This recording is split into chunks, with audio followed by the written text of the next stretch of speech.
Today's lesson, budget panniers on the cheap. I'm going to show you how to make some cool panniers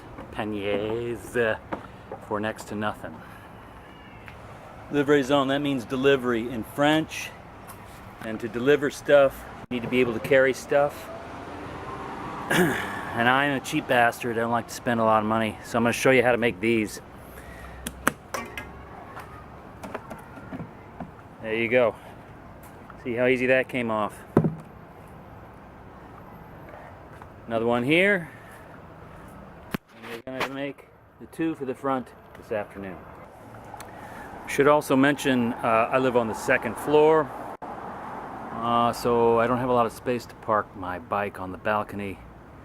And these panniers are great for hooking on the banister. Oh, there's one of our new buckets. And on the bottom of this bucket, I have made a notation. 17 liters. Monster says, hey, yeah. So here we go. The principal ingredient for these panniers, or what do you want to call them? Let's just call them buckets, bike buckets, because that's what they are. The principal component is a plastic bucket with a lid.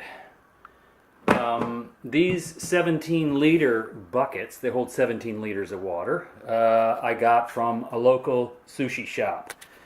But I also found this, and this is what I really want for the back buckets, because they have this lid that just opens like so, and it's just gorgeous. I love it. It's just the right size. It fits on my back rack nicely. These are great. They fit front and back.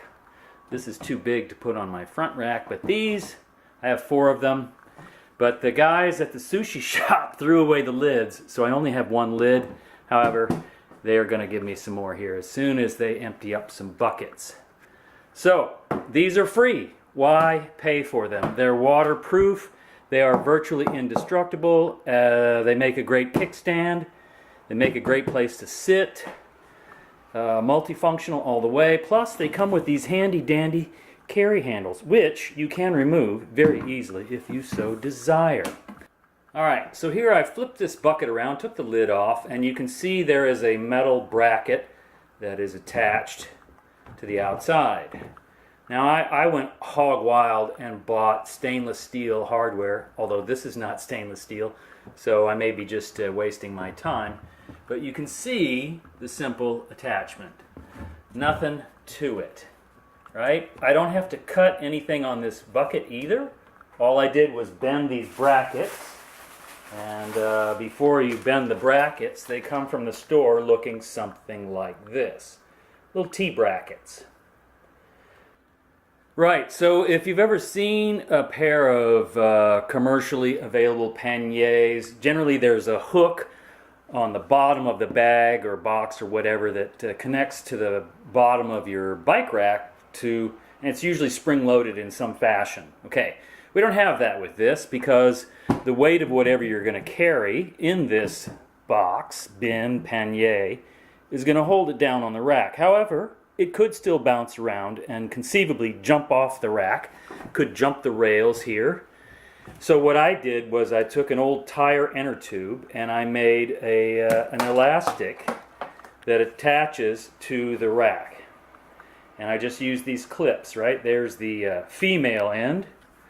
Let's spin you around to see the male end, right? And that just clips together, right? These I got at the Canadian Tire store. They come two to a package like this, right?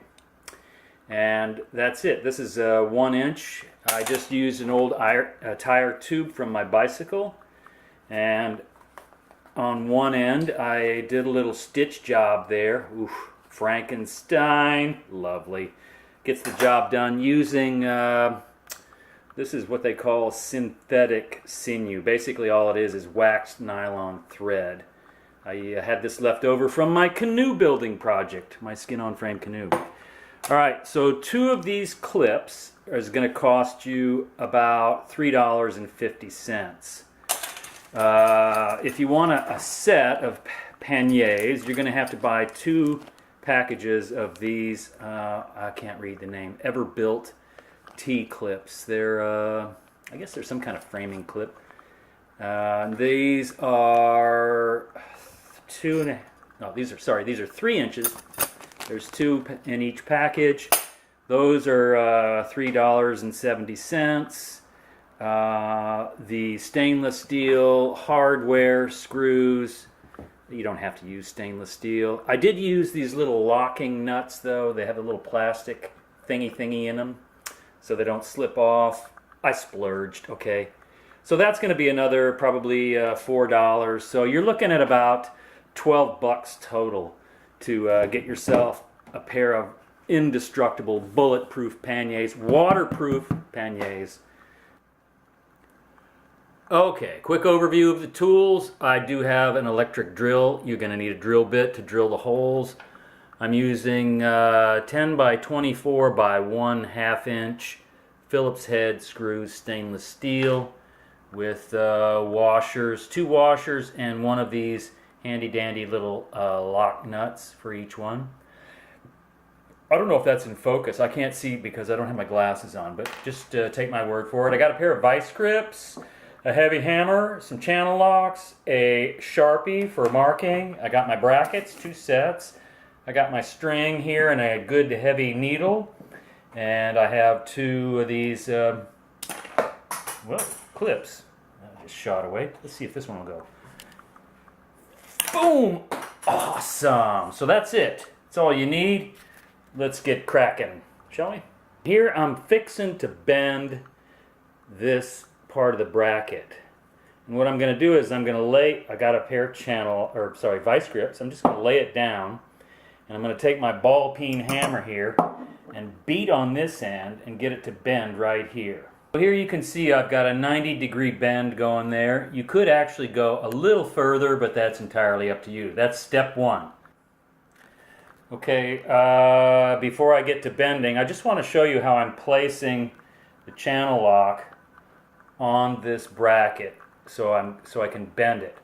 Again, I'm just going to rest, I keep calling this a channel lock, my vice grip like this, and then I'm going to take my hammer and beat out on the end out here to get it to bend another 90 degrees. So I got a really nice bend going here. But one of the things I have to do still is my mounting for this is going to be at the corner. For reference, we'll refer back to this first bucket. And you can see there's a bend right here on my bracket, which corresponds to the inside, right? Because I've spaced this to fit the rack on my bike. So I need to bend these corners here.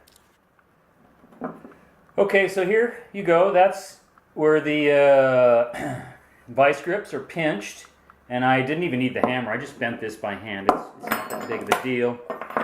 So I've got a really nice bend, and we'll see how it just fits right there on the corner.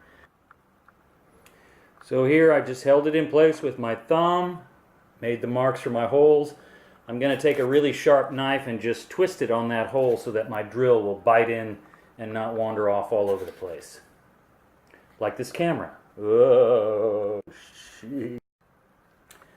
Okay, so here we have our bracket attached to the bucket. On this one I put the nuts on the inside because they tend to stick out a little further than the head of the screw. And the head of the screw, if it's sitting here, gets in the way of the rail on my rack. So that's just me. You can do it however you like, but that's basically it in a nutshell. Oh, and I didn't mean to mislead, but apparently I have. You're going to need a screwdriver, goddammit, to screw these boogers in. Want to say too, lastly, I put a washer up against the head of the screw and a washer in front of the nut.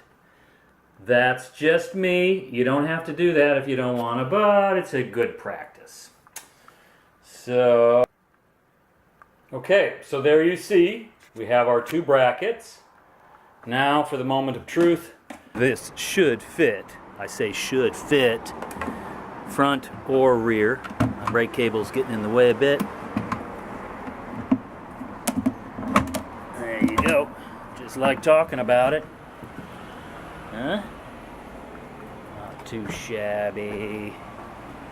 And it's exactly the width of my handlebars up front, which is nice. Oh, I got a good tight fit on this one.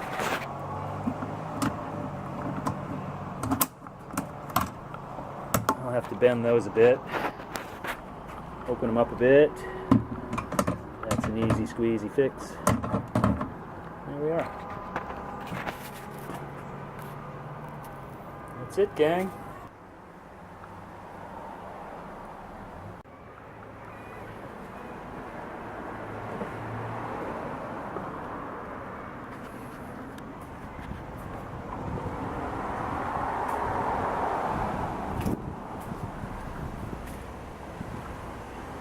Yeah, fore and aft. Now it's a heavy hauler.